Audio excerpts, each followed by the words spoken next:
నమస్తే అండి. అందరికీ గూడా ఆత్మ ప్రణామాలు తెలియజేసుకుంటున్నాను. ముందుగా మనము ఈరోజు స్పిరిచ్యువల్ టాబ్లెట్స్‌లో నేర్చుకోబోయే ఈ యొక్క దుఃఖరాహిత్యం అనే సబ్జెక్ట్‌కి ముందుగా మన యొక్క గురువుగారైన బ్రహ్మర్షి పత్రిజీ గారికి, spiritual tablets research founder GK గారికి ఆత్మ ప్రణామాలు తెలియజేసుకుంటూ, ఈ జూమ్‌ని నిర్వహిస్తున్న సుధాకర్ గారికి, టెక్నికల్ టీమ్‌కి అందరికీ గూడా ఆత్మ ప్రణామాలు తెలియజేసుకుంటూ, మనమిప్పుడు దుఃఖరాహిత్యం మన యొక్క సబ్జెక్ట్ ఈరోజు ఆత్మ ప్రణామాలు. యాహ్! నెక్స్టు ఈరోజు మన యొక్క సబ్జెక్టు దుఃఖరాహిత్యం. దుఃఖరాహిత్యం. యాహ్! ఇది ప్రతి ఒక్కరికి గూడా అత్యంత అవసరమైన సబ్జెక్ట్ మాస్టర్స్. ఈ దుఃఖరాహిత్యం ప్రతి ఒక్కరం గూడా మానవుడు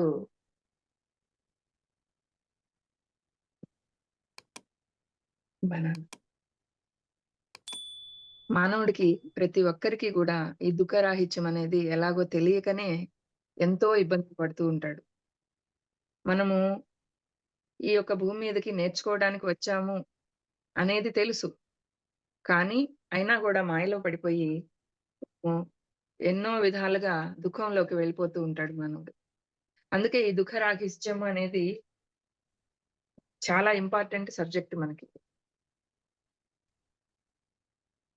మొదటగా ఈ దుఃఖరాహిత్యాన్ని మనం పొందాలి. దుఃఖరాహిత్యం పొందకుండా దుఃఖరాహిత్యాన్ని పొందినప్పుడే ఆ యొక్క మోక్షం పొందినట్లు లెక్క.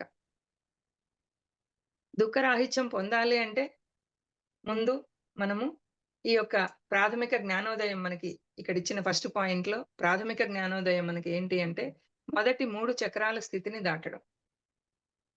మొదటి 3 చక్రాల స్థితి అన్నప్పుడు 3 చక్రాలు మనము చక్రాల గురించి లాస్ట్ క్లాసెస్‌లో తెలుసుకున్నాం. వాటిల్లో తెలుసుకున్న దాంట్లో మనము మూలాధార చక్రము క్రింది 3 చక్రాలు అన్నప్పుడు మొదటి 3 చక్రాలు అన్నప్పుడు మూలాధారము, స్వాదిష్టానము, మణిపూరకము. ఆ 3 చక్రాలు. 3 చక్రాలలో నువ్వు దాటాలి.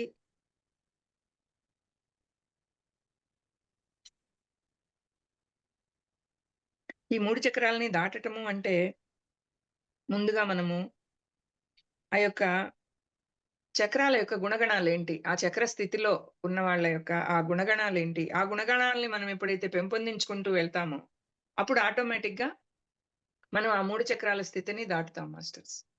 ఓకే. అంటే ఇక్కడ మూలాధారము మొదటి 3 చక్రాలలో మొదటి చక్రం మనకి మూలాధారం. ఆ మూలాధారంలో మనము ఇచ్చే తత్వాన్ని అలవరుచుకోవటం. ఒకటి ఒక మంచి కార్యక్రమాన్ని మనం బిగిన్ చేశాము అంటే, ఒక బుక్కే చదవటం బిగిన్ చేశాం. అది మధ్యలో ఆపేయకుండా ఏదో ఆన్ అండ్ ఆఫ్‌గా కాకుండా దాంట్లో ఒక స్థిరత్వం. స్థిరంగా నేను ఇన్ని రోజుల లోపల ఈ బుక్ కంప్లీట్ చేయాలి. ఇన్ని రోజుల లోపల ఈ వర్క్ కంప్లీట్ చేయాలి. ఒక స్థిరత్వం ఉండాలి. ఏదో స్టార్ట్ చేసి ఒక విషయాన్ని మనము స్టార్ట్ చేసి మళ్ళీ దాన్ని నాంచుడుగానో, లేదు దాన్ని లాగింగ్ గానో దాన్నట్లా చేయకుండా ఒక స్థిరత్వం. ఇప్పుడు ధ్యానం చేయాలి. నేను ధ్యానంలోకొచ్చాను. ధ్యానం ద్వారా నేను దీన్ని తగ్గించుకోవాలి. నేను ధ్యానం ద్వారా నా యొక్క ఆత్మ పరిణితిని నేను పెంపొందించుకోవాలి అని అనుకున్నామనుకోండి. నువ్వు కష్టపడే తత్వం అక్కడ రావాలి ముందు. అదే మూలాధార చక్రాన్ని దాటటం అంటే అక్కడ ఆ తత్వాన్ని నువ్వు అలవరుచుకోవాలి. ఆ ఇచ్చే తత్వాన్ని, ఇచ్చే గుణం. నీ దగ్గర ఏది ఉందో దాన్ని పంచితే పెంచబడుతుంది అంటాం గదా! జ్ఞానముంటే జ్ఞానం, ధనముంటే ధనం. నీ దగ్గర ఎంతో లవ్ ఉంది. ప్రేమ ఉంది. ఆ ప్రేమను పంచటం. మనకి జీసస్‌ని చూడండి. ప్రేమనే గదా! ఆయన పంచాడు. ఎంతో ప్రేమనిచ్చిపోయాడాయన. ఇచ్చాడు. ఇప్పుడు ఆయన జగత్తునంతా నుంచి గూడా ప్రేమను పొందుతున్నాడు. అలా మనకి పత్రిసారు స్నేహాన్నిచ్చారు. స్నేహాన్ని ఈ మైత్రీ భావం అన్నిటికంటే మించింది అన్నారు. ఆ మైత్రీ భావం ఆయన పంచారు. ఇప్పుడు మనమందరం గూడా ఆయన మన బెస్ట్ ఫ్రెండ్‌గా అయిపోయాడు మనకాయన. అందరి మైత్రిని ఆయన పొందుతున్నాడు. అలా మనం ఏదిస్తే అది పొందుతాం. సో, మనము ఆ ఇచ్చే తత్వాన్ని అలవరుచుకోవడం, స్థిరంగా అలవరుచుకోవాలి దాన్ని. నెక్స్టు మనకి మంచి కష్టాలు అనేవి తెచ్చుకోవాలి. వాటిల్ని ఎదుర్కోవాలి. మంచి కష్టాలు. ఇక్కడ కష్టాలలో మంచి, చెడు అన్నారు. ఆ మంచి కష్టాల్ని మనము అలవరుచుకోవాలి. మంచి కష్టము అన్నప్పుడు మీకు చెప్పుంటారు. ఈ యొక్క స్పిరిచ్యువల్ టాబ్లెట్స్‌లో ఆధ్యాత్మిక శాస్త్ర సేవ 12 టాబ్లెట్స్‌లో నంబర్ 12 మనకేమిచ్చారంటే ఆధ్యాత్మిక శాస్త్ర సేవ. ఆ ఆధ్యాత్మిక శాస్త్ర సేవ అనేది మనకి మంచి కష్టాల లెక్క అది. దాన్ని మనం స్వీకరించాలి. ఇష్టంగా స్వీకరించాలి. దాన్నేంటి పట్టుదలగా దాన్ని చేయాలి. ఏదో ఒకసారి చేసి కష్టం అనిపిచ్చింది, బద్ధకం అనిపిచ్చింది వదిలేయగూడదు. ఆ ఆధ్యాత్మిక శాస్త్ర సేవ అనేదేంటంటే ఎంతో ముఖ్యమైన టాబ్లెట్ అది మనకి. స్పిరిచ్యువల్ టాబ్లెట్‌లో. అతి ముఖ్యమైందనమాట అది. అది మద మా మొదటి నుంచి ఉండే ఆ 11 టాబ్లెట్‌లు 12 టాబ్లెట్స్ బుక్‌లో ఆ 11 టాబ్లెట్స్ ఒక ఎత్తయితే, ఈ ఆధ్యాత్మిక శాస్త్ర సేవ అనే 12వ టాబ్లెట్ అన్నిటికంటే ఎంతో ఉత్తమమైనది. ఒక ఎత్తు అంతే ఇది. ఇది ఒక ఇక్కడేంటంటే మనకి నేను ఈ యొక్క ఆత్మ పదార్థాన్ని, నేను ఈ శరీరం కాదు, ఆత్మ పదార్థాన్ని అనేది మనం ఇక్కడ కన్ఫర్మ్‌గా మనము కన్ఫర్మ్ జేసేసుకుంటాం. చేసుకొని ఒక ఆత్మ పదార్థంగా మనం సంఘానికి ఏం చేయాలి? ఆ ఆధ్యాత్మిక శాస్త్ర సేవకి మనము అడుగు పెట్టాలి. అడుగు పెట్టి బిగించేసేయాలి మనం. చేసేస్తే మనకేం కావాలో నేచర్ చూసుకుంటది. మనం సమాజానికి ఇస్తూ వెళ్ళామనుకోండి, నేనొక ఆత్మ పదార్థాన్ని, దేహాన్ని కాదు. ఈ ఆత్మ పదార్థము ఈ యొక్క నాకు తెలిసిన జ్ఞానాన్ని, నా ఆనందాన్ని అన్నిటిని కూడా నేను ఈ భూమి మీద జీవించటానికొచ్చాను. వచ్చిన తర్వాత నేనింక పంచటానికే నేను బయలుదేరాను. నేనెంత అంటే అక్కడ బద్ధకం లేకుండా మనం అది స్టార్ట్ చేసేయాలి. ఒక చెట్టు గాని తను ఏమి ఎక్స్‌పెక్ట్ చేయకుండా తను పండిన తన యొక్క పండ్లని మన దగ్గర నుంచి ఏమి ఎక్స్‌పెక్ట్ చేయదది. "నువ్వు నాకు నీళ్లు పోసావా? ఏం చేశావు?" అని అడగదు చెట్టు. చెట్టు దగ్గరికెళ్ళి ఒక జామ చెట్టుంది. జామ పండు కోసుకుంటుంటే, "ఏయ్! నువ్వెవరు? వచ్చిపో ఇక్కడ కోసుకుంటున్నావు. నాకు నీళ్లు పోసిన వాళ్ళు నువ్వేమన్నా నాకు నీళ్లు పోసావా? నన్ను పెంచావా? పోషించావా?" అని ఆ చెట్టు అడగదు. ఆ విధంగా అంత అద్భుతంగా మనం ఇచ్చే తత్వాన్ని మనము అలవరుచుకోవాలి. ఓకే. నెక్స్ట్ ఇక్కడ అట్లా మనము ఆ మూలాధార స్థితిలో ఉండే ఆ యొక్క తత్వాలన్నీ మనం అలవరుచుకుంటూ నెక్స్ట్ స్వాధిష్టానానికెళ్ళినప్పుడు ఆ యొక్క ఒదిగిపోయే తత్వం. అప్పుడేంటంటే ఆ మూలాధారంలో ఉండే వాటిల్ని మనం ఎప్పుడైతే అలవరుచుకుంటూ వెళ్తామో, అప్పుడక్కడ మనకి ఎముకలకి సంబంధించిన ప్రాబ్లమ్స్ అన్నీ గూడా దాటుతామని మనం లాస్ట్ క్లాసెస్ ఇంకా దీని గురించి మీకు చక్రాల గురించి వివరణ అనేది లాస్ట్ క్లాసెస్‌లో 7 చక్రాసు 2 ఎపిసోడ్స్ ఉన్నాయి మనవి. అవి వినండి ఒకసారి. విన్నప్పుడు మీకు కంప్లీట్‌గా ఒకసారి మళ్ళీ గుర్తు చేసుకోండి. ఒకసారి అర్థం కాకపోతే 1కి 2 సార్లైనా పెట్టుకొని అవి వింటూ ఏదో వంట చేసేటప్పుడు గాని, అలాంటప్పుడు పెట్టుకొని ఆన్ జేసుకొని వింటూ ఉన్నారనుకోండి. అప్పుడు మీరు ఏ చక్ర స్థితిలో ఉన్నారో మీకర్థమవుతుంది. అప్పుడు మనం దాని నుంచి మనం ఏ స్థితిని మనం మార్చుకోవాలో మనకే అర్థమవుద్ది మాస్టర్స్. అలా ఉపయోగించుకోవాలి మనం. ఆ యొక్క జ్ఞానాన్ని. ఓకే. సో, ఇంక నెక్స్టు నంబర్ 2 వచ్చి స్వాదిష్టాన చక్రము. అంటే ఈ 3 చక్రాల స్థితి అన్నదానికి ఆ 3 చక్రాల స్థితిని బ్రీఫ్‌గా మీకు జస్ట్ క్వాలిటీస్ చెప్తున్నాను. మనం విశదంగా లాస్ట్ క్లాసులది వినమంటున్నాను. ఓకే. విశదంగా కావాలనుకున్నప్పుడు. ఆ విశదంగా వింటేనే మీకిది అర్థమవుతుంది. సో, అవన్నీ ఏంటంటే విసర్జన వ్యవస్థ ఇది. రెండో చక్రం ఏంటి? ఆ యొక్క స్వాదిష్టాన చక్రం జలతత్వం. ఆ జలం ఏ విధంగా అయితే ఒదిగిపోయే తత్వంతో ఉంటుందో, అప్పుడు ఆ ఒదిగిపోయే తత్వంతో మనం ఒక పరిపూర్ణత అనేది మనకొస్తుంది. ఆ ఒదిగిపోయే తత్వం లేకపోతే మన ఆ విసర్జన వ్యవస్థకి సంబంధించింది ఆ యొక్క స్వాదిష్టాన చక్రం. ఇది మూలాధారము, ఎముకల వ్యవస్థకి సంబంధించిందయితే, ఇది విసర్జన వ్యవస్థకి సంబంధించింది. ఓకే. అట్లా దానికి సంబంధించి మనం ఆ గుణాన్ని ఏం పెంపొందించుకోవాలి అన్నప్పుడు, ఆ యొక్క ఒదిగిపోయే తత్వాన్ని మనము పెంపొందించుకోవాలి. ఓకే. నెక్స్ట్ మణిపూరక చక్రం. మణిపూరక చక్రం అన్నప్పుడు అక్కడ అది అగ్నితత్వం. సో, ఆ అగ్నితత్వంలో మనము కొన్ని భయాలతో అంటే ఇయన్నీ గూడా ఒక భయాలతోనో, సంకోచంతోనో అలా మనము భయపడకుండా ఆ భయాన్ని వదిలేయాలక్కడ. భయాన్ని వదిలేసి ఇది పవర్‌కి సంబంధించింది. ఓకే. అది వాటర్‌కి సంబంధించింది జలతత్వానికైతే ఇది పవర్‌కి సంబంధించిందనమాట. పవర్‌కి ప్రతీకనమాట. ఓకే. మనమేంటంటే మనలో ఉండే ఆ శక్తిని మనం సరిగ్గా అర్థం చేసుకోవాలి ఫస్ట్. మనలో ఉండే శక్తిని. ఎదుటి వాళ్ళలో శక్తి కాదిక్కడ. మనకు కావాల్సింది. నీలో ఎంత శక్తి ఉంది? నువ్వెంత శక్తివంతుడివి? అది. ముందు నీ మీద నీకు నమ్మకం. మనకిప్పుడు మనం చేసేదంతా గూడా మన మీద మనకి. ఎదుటి వారి మీద కాదు. అది గుర్తుపెట్టుకోవాలి మనం. మన శక్తిని మనము గుర్తించుకోవడం, మళ్ళీ ఆ శక్తిని మనం ఎలా ఖర్చు చేస్తున్నాం, అది గూడా గమనించుకుంటూ ఉండటం. అది వృధాగా అంటే అటు వాక్కులో గాని, ఆలోచనల్లో గాని, నువ్వు చేసే పనుల్లో గాని, నువ్వు ఆ శక్తిని ఎలా వాడుతున్నావు? సరైన విధంగా వాడుతున్నావా లేదా? ఆ పవర్‌ని నీకుండే పవర్‌ని సరైన విధంగా సక్రమంగా వాడుతున్నావా లేదా? ఇదంతా ఏంటంటే ఒక జీర్ణ వ్యవస్థకి సంబంధించింది ఈ యొక్క మణిపూరక చక్రం. సో, ఆ భయము, సంకోచము ఇవన్నీ గూడా అక్కడి నుంచే వస్తాయి మనకి. సో, మనము ఆ యొక్క స్థితిని మన మనస్తత్వం ఎలా ఉంది? నువ్వు ఏ దిశగా నీవు ఏ స్థితిలో ఉన్నావు? నువ్వు సరైన విధంగా వాడుతున్నావా లేదా? నీ వాక్ శక్తిని, నీ ఆలోచన శక్తిని అంటే ఆ భావనా క్షేత్రం నుంచే కదా మన మాటొస్తుంది. ఆ మాటలను బట్టే కదా మన చేతలుంటాయి. సో, మన చేతలు, మన మాటలు, మన యొక్క భావాలు, ఆ ఆలోచన ఇవి ఆ 3 గూడా ఏకత్వంలో ఉన్నాయా లేదా అనేది చెక్ చేసుకుంటూ ఈ పవర్‌కి సంబంధించింది గాబట్టి, ఆ పవర్స్‌ని మనం ఎలా యూజ్ చేసుకుంటున్నామో చెక్ చేసుకుంటూ, అరిషడ్ వర్గాలకు సంబంధించి ఈ మణిపూరక చక్రము యొక్క ఇది అండి. అంటే ఆ అరిషడ్ వర్గాలలో మనం ఎక్కడ ఎలా ఉన్నాం అనేది గూడా చెక్ చేసుకోవాలి. అలా ఈ 3 చక్రాల స్థితిని మనం దాటగలగాలి. సో, అలా దాటుతూ ప్రాథమిక స్థితిలో, ప్రాథమిక జ్ఞానోదయం అది మనకి. దుఃఖరాహిత్యాన్ని మనం పొందాలి అంటే, ఆ అరిషడ్ వర్గాల నుంచి బయటపడాలి గదా! ముందు. నువ్వు దుఃఖం కలుగుతుంది, నీకు కోపమొస్తుంది. ఫస్టు ఎక్కడి నుంచి బిగినవుతుంది? మూలంలోకెళ్ళు. మూలాలల్లోకెళ్ళి, ఆ మూలాలలో నుంచి ఆ యొక్క అరిషడ్ వర్గాల్ని మనం పట్టుకోవాలి. ఎక్కడి నుంచి బిగినవుతుంది? నాకెందుకు ఇలా వచ్చింది? ఈ కోపం ఎందుకొచ్చింది? ఈ కోరిక ఎందుకు కలిగింది? ఈ కోరిక సరైనదా? కాదా? నాకొక అసూయ కలిగింది. ఇది నేను అసూయ పడుతున్నానా? ఓకే. ఈ అసూయ ఎందుకు పడుతున్నాను నేను? నేనిది ఎంతవరకుండాలి నాకు? ఈ యొక్క కోపం ఎంతవరకుండాలి? కోరిక ఎంతవరకుండాలి? ఇలా మనము ప్రతిది గూడా మనల్ని గురించి మనమే చెక్ చేసుకోవాలి. ఆ మణిపూరక చక్రం అన్నప్పుడు మూడో చక్రము అరిషడ్ వర్గాలకి ఇదండి. అది జీర్ణ వ్యవస్థకి సంబంధించిన చక్రం. సో, ఈ 3 చక్రాల స్థితిని మనం దాటుతూ అదే ప్రాథమిక జ్ఞానోదయం మనకి. అంటే అవి దాటితేనే నెక్స్ట్ నువ్వు ఆ యొక్క సకారాత్మక ఆలోచనల్లోకి, నకారాత్మక ఆలోచనల నుంచి ఆ సకారాత్మక ఆలోచనల్లోకి నువ్వు బిగిన్ చేయగలుగుతావు. ఒక నిర్వాణ స్థితిని పొందగలుగుతావు. ఆ నిర్వాణ స్థితిని పొందాలంటే ఫస్ట్ ఈ 3 చక్రాలని దాటాలి. ఆ 3 చక్రాల యొక్క గుణగణాన్ని మనం అలవర్చుకోవాలి. అలవర్చుకుంటూ ఆ నకారాత్మక ఆలోచనల నుంచి, ఆ బాధలు, కష్టాల నుంచి మనం విముక్తి పొందాలి అంటే ముందు అవి దాటేదానికి మనం ప్రయత్నించి మనల్ని మనం చెక్ చేసుకొని ముందుకి అడుగేయాలి. అట్లా అడుగేస్తూ అంటే ఆ భౌతిక సంఘటనలనేవి ఉంటాయి గదా! వాటి నుండి విడిపడ్డం అన్నమాట ఇది. ఆ భౌతికమైన సంఘటనలు సంతోషకరమైనగా ఉన్నాయనుకో, నువ్వు హ్యాపీగానే ఉంటావు. అది ఒక సంపూర్ణత్వంలోకి వస్తువు. అప్పుడు నువ్వు దుఃఖరాహిత్యంలోనే ఉంటావు.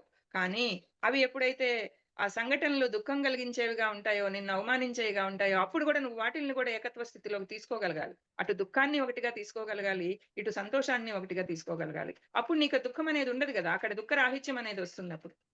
నువ్వు రెండిటిని ఈ దుఃఖమే అంటే ఒకదాన్ని కష్టంగాను, ఇంకో దాన్ని సంతోషంగాను అలా సుఖదుఖాలనేవి 2 లేవు. రెండిటిని మనం ఈక్వల్‌గా చూసే స్టేజ్‌కి మనం రావాలి. ఓకే. అప్పుడు అది ఆ నిర్వాణ స్థితిలోకి మనం చేరుకోగలుగుతాం. ఓకే. అప్పుడు నువ్వు ఒక సంపూర్ణత్వాన్ని పొందగలుగుతావు మాస్టర్. సో, అట్లా జీవితాన్ని జీవించడమే దుఃఖరాహిత్యం. నువ్వెప్పుడైతే సుఖాన్ని, దుఃఖాన్ని రెండిటిని గూడా ఈక్వల్‌గా చూస్తూ ఒక నిర్వాణ స్థితికి చేరుకొని మనం ఎప్పుడైతే ఈ 3 చక్రాల స్థితిని దాటుతామో మాస్టర్స్, ఆ దాటినప్పుడు అనాహతలో ఏంటి మొత్తం ప్రేమతత్వం. నీ యొక్క మాట విశుద్ధి నుంచొచ్చే ఆ మాట గాని, అవన్నీ గూడా ఎంతో ప్రేమతో వస్తది ఆ మాట. అప్పుడు పై చక్రాలన్నీ దాటటం అనేది ఈజీ అవుద్ది మీకు. ఎప్పుడైతే ఈ 3 చక్రాలు దాటి ఒక నిర్వాణ స్థితికొచ్చాము అంటే, ఆ పై 3 చక్రాలు చాలా ఈజీగా దాటుకొని, మనం ఒక స్థిరత్వంలోకి రాగలుగుతాం. లాస్ట్ క్లాసెస్ గాని మీరొకసారి పెట్టుకొని వింటే, ఎలా నిర్వాణ స్థితిలోకి మనం వస్తామనే దానికి మీకర్థమవుతుంది. ఆ క్లాసెస్ వినండి. నెక్స్టు ఇక్కడ జీవితాన్ని జీవించటమే ఆ విధంగా మనం జీవితాన్ని జీవించటమే దుఃఖరాహిత్యం. ఓకే. అంటే 3 చక్రాల స్థితిని దాటిన తర్వాత ఆ ప్రాథమిక జ్ఞానోదయం అనేది నెక్స్ట్ మనకి మరణం గురించి పూర్తి అవగాహనుండాలి. మరణం గురించి అవగాహన. మరణం గురించి అవగాహన అన్నప్పుడు వెంటనే మనకి గుర్తొచ్చేదేంటి? మనకి దీంట్లో చెప్తారు గదా! ఏది భగవద్గీతలో. భగవద్గీతలో ఒక శ్లోకముంది. మరణం గురించి ఊ ఆత్మకి చావు లేదు. ఈ యొక్క దుఃఖాలు అంటే ఇక్కడ దుఃఖరాహిత్యానికి మనకి మరణం గురించి గూడా మనకు పూర్తి అవగాహనుండాలి. ఈ 3 చక్రాల స్థితిని దాటటమే ఒక్కటే కాకుండా మరణం గురించి పూర్తి అవగాహన. ఏంటంటే ఈ యొక్క ఒక జస్ట్ మనము ఇదంతా గూడా ఒక బట్టని విడిచి మనము బట్టని చినిగిపోయిన బట్టని విడిచి, మళ్ళీ మనం ఎట్లా అయితే కొత్త బట్టను ధరిస్తామో, అలాంటిదేను ఈ శరీరం అనేది. అలాంటి అవగాహన మనకి ఉండాలి మాస్టర్స్.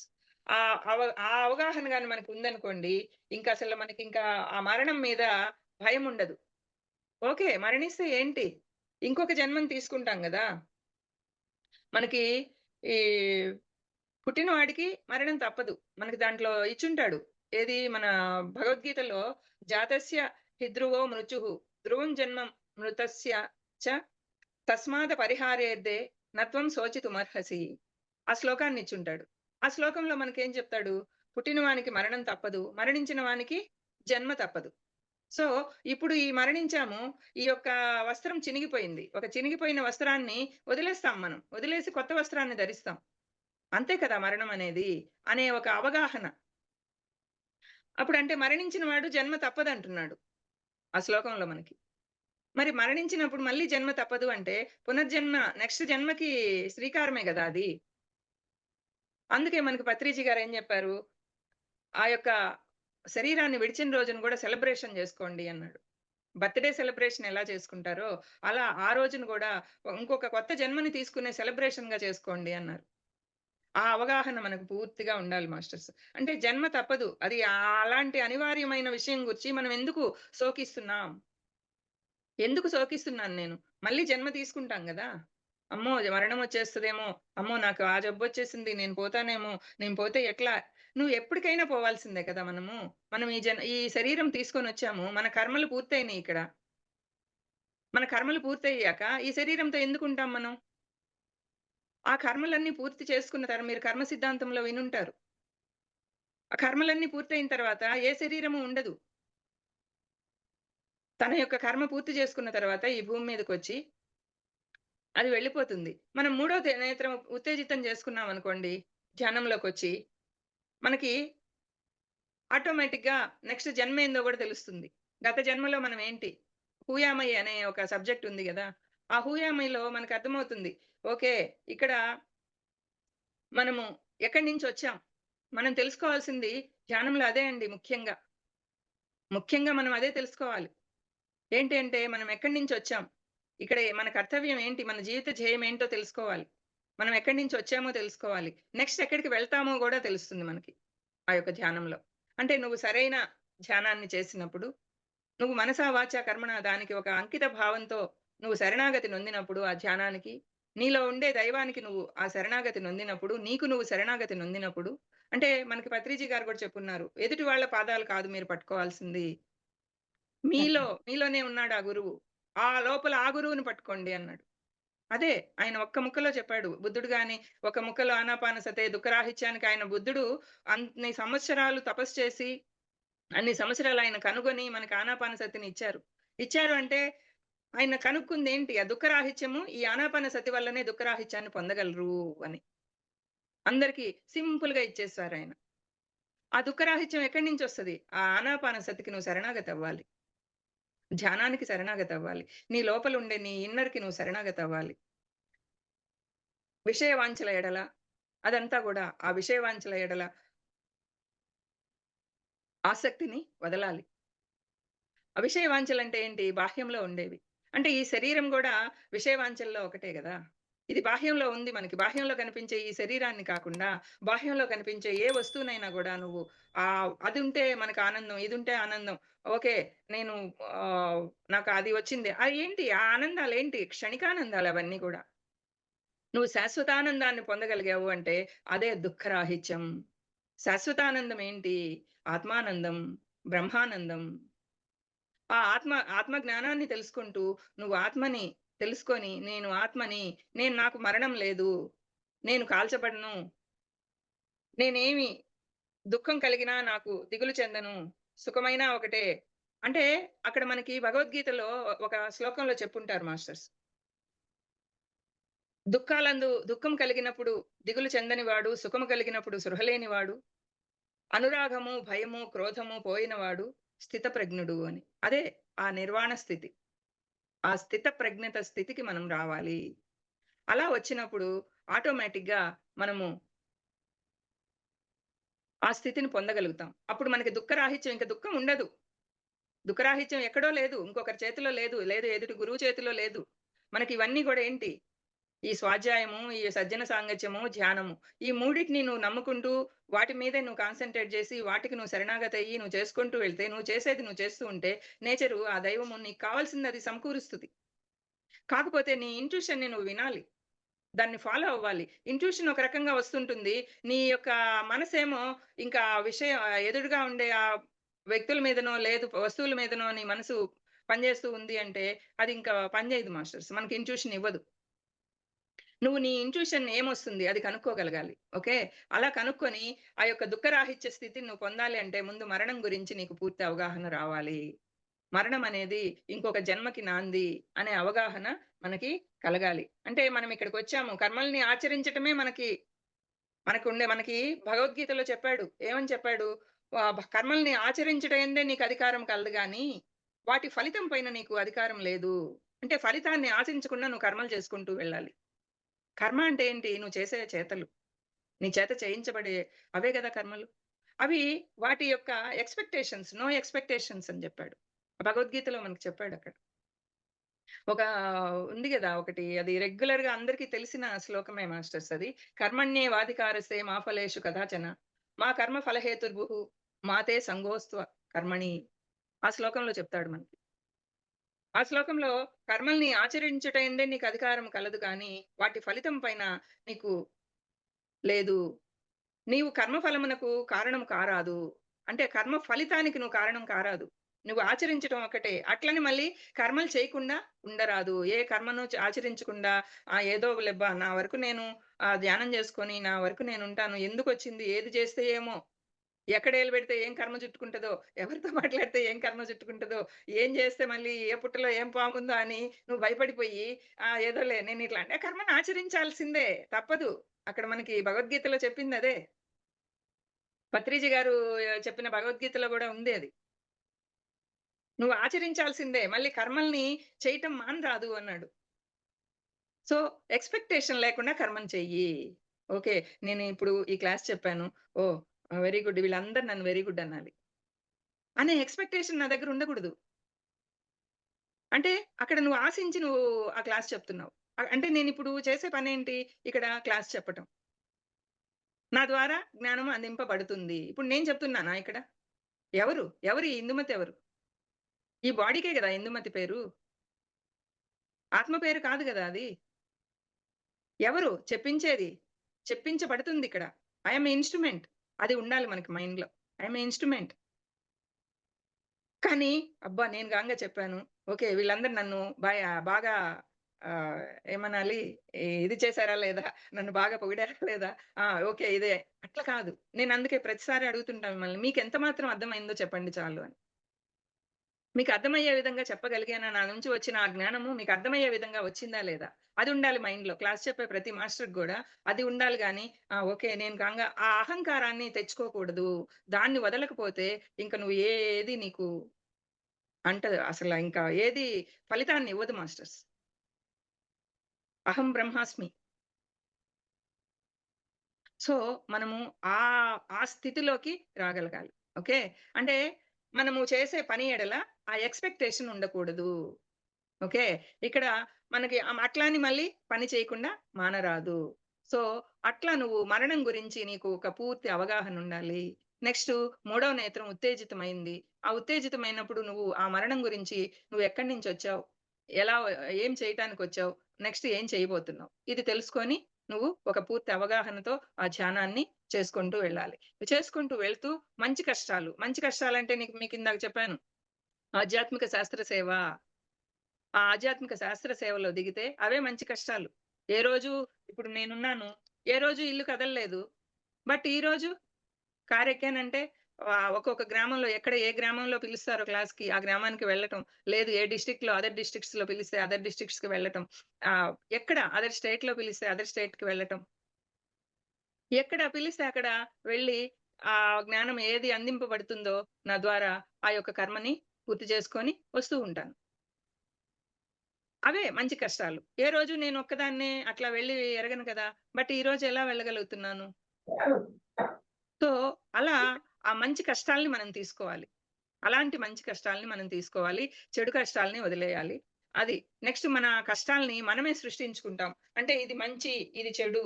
ఇప్పుడు నేను అక్కడికి, ఇక్కడికి తిరిగేది అది ఒక చెడు కష్టంగా నేను భావిస్తే, అమ్మో! ఇది చాలా కష్టం. ఇంత దూరం, అంత దూరం 6 గంటల ప్రయాణం ఎవరు చేస్తారు? హైదరాబాద్ వెళ్ళాలంటే 7 గంటల ప్రయాణం. చెన్నై వెళ్ళాలంటే 4 గంటల ప్రయాణం. ఇంత ప్రయాణం ఎవరు చేస్తారులే. విజయవాడలో పిలిచారు. విజయవాడకెళ్ళాలంటే 4 గంటల ప్రయాణం. అంత దూరం అంత కష్టం నేనెక్కడ పడేది అని అనుకున్నామనుకో, అక్కడ ఎవరు సృష్టించుకున్నారు? ఆ కష్టము అనే ఒక ఆ ఫీలింగ్ ఎవరక్కడ సృష్టించింది? నా భావనలో నేను సృష్టించుకుంటున్నాను. అలా మనమేంటంటే అలా మనమే సృష్టించుకుంటాం. సో, మన శరీరం గాని, మనం మనము మనం శరీరం కాదు, మనసు గాదు. ఆ మనసును నొప్పించేదాన్ని కష్టంగా మనం భావిస్తున్నాం. నీ మనసుని ఏదన్నా నొప్పించింది అంటే, దాన్ని చెడు కష్టంగా భావిస్తున్నావు. అంటే ఈ యొక్క జీవిత ప్రయాణంలో వ్యక్తి ఒక సంఘము, వ్యక్తి అంటే ఎవరు? సంఘంతో కలిపే గదా! ఆ ఆత్మ చైతన్యం విస్తరణకే గదా! ఆ వ్యక్తి ఈ భూమి మీదకొచ్చాడు. ఆత్మ చైతన్య విస్తరణకి ఈ భూమి మీదకొచ్చి, ఆ యొక్క సంఘానికి ఉపయోగపడే పనులు గదా మనం చేయాలి.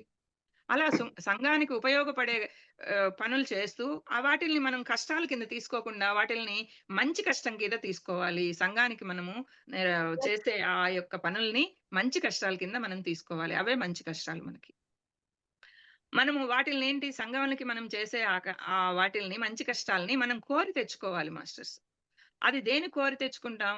మన యొక్క ఆత్మ అభివృద్ధి కోసం. ఇప్పుడు సుధాకర్ సారు ఈ యొక్క జూమ్‌ని నిర్వహిస్తూ డైలీ రెగ్యులర్‌గా చేస్తూ ఉంటే, ఆయన అది తను కోరి తెచ్చుకున్నాడు. తానే ఆ యొక్క జూమ్‌ని పెట్టుకొని, తన యొక్క ఆత్మ అభివృద్ధికి. నేను క్లాస్ ఇక్కడ చెప్తున్నానంటే, నా యొక్క ఆత్మ అభివృద్ధికి. ఓకే. సో, ఇది అట్లా అవే మంచి కష్టాలు. మనం సంఘం కోసం వ్యక్తి అన్నప్పుడు సంఘం. సంఘంతో కలిసే వ్యక్తి. సంఘం లేకుండా వ్యక్తి లేడు. సో, సంఘానికి నువ్వు చేసే ఆ పనుల్ని మంచి కష్టాల కింద కోరి తెచ్చుకొని, ఆత్మ అభివృద్ధి కోసం మనం పాటుపడుతూ, ఆ ధ్యానాన్ని, స్వాధ్యాయాన్ని, సజ్జన సాంగత్యాన్ని, లోక కళ్యాణం కోసం మనం పని చేస్తున్నాము. మన మన యొక్క అభివృద్ధే ఇప్పుడు మన ఆత్మ అభివృద్ధి ఎక్కడి నుంచొస్తది అంటే, ఎదుటి వాళ్ళ యొక్క ఆత్మ అభివృద్ధికి మనం ఎప్పుడైతే పాటుపడతామో, ఆటోమేటిక్‌గా మన ఆత్మ అభివృద్ధి అనేది జరుగుతూ పోతుంది. సో, అందుకోసం మనం ఆ లోక కళ్యాణం పనిలో భాగంగా ఈ యొక్క మంచి కష్టం, ఈ చెడు కష్టాలు అని అంతటితో వెళ్ళిపోవు. చెడు కష్టాలనేయన్నీ ఏంటి అవన్నీ గూడా వెళ్ళిపోతాయి. వాటికవే ఎళ్ళిపోతాయి. నువ్వెప్పుడైతే మంచి కష్టాల కోసం పని చేస్తూ బిగింజేస్తావో, ఆటోమేటిక్‌గా నీకు చెడు చేసే కష్టాలన్నీ గూడా అవి పారిపోతాయి. ఓకే. అంటే నేను ఆత్మని, శరీరం కాదు. ఆత్మకి కష్టమేమి ఉండదు అనేది మనం తెలుసుకోవాలి. ఆత్మకి కష్టమనేది లేదు. మనము శుద్ధ చైతన్య స్వరూపులం గదా! అది తెలుసుకోవాలి మెయిన్‌గా. అందువల్ల మనం చేసే పనుల వల్ల అజ్ఞానం అజ్ఞానాన్ని మనం తెచ్చుకుంటున్నాం. అది ఏంటి కష్టము అని బాధపడుతున్నాం. మనమే బాధపడుతున్నాం అక్కడ. అక్కడేందంటే మనకి ఒక కోరిక పుడుతుంది. అది తీరలేదనుకో క్రోధమొస్తుంది. ఆ క్రోధము, అహంకారము. ఈ క్రోధము, అహంకారము వీటిలతో బాధ అనే దాన్ని ఎవరు తెచ్చుకుంటున్నారు? దుఃఖం అనే దాన్ని ఎవరు తెచ్చుకుంటున్నారంటే మనమే తెచ్చుకుంటున్నాం. దేనివల్ల అంటే అదే ఆ అజ్ఞానం. క్రోధం అనే అజ్ఞానం, అహంకారం అనే అజ్ఞానం. ఓకే.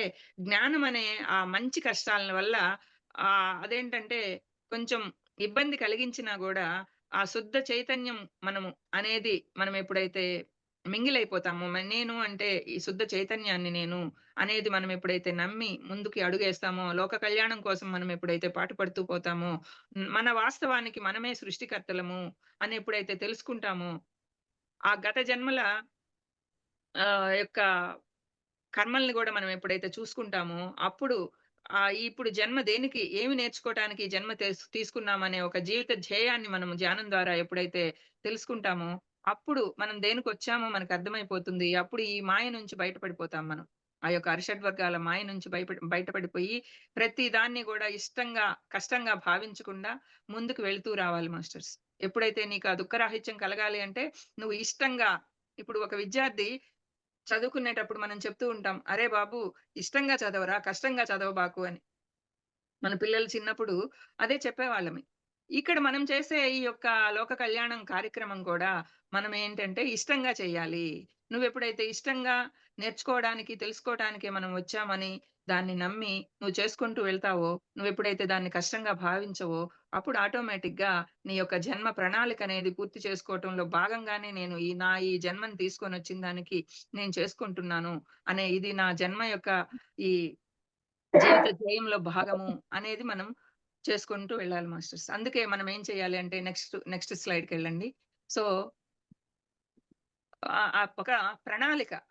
అందుకని మనం ఏం చేయాలంటే ప్లానింగ్ వేసుకోవాలి.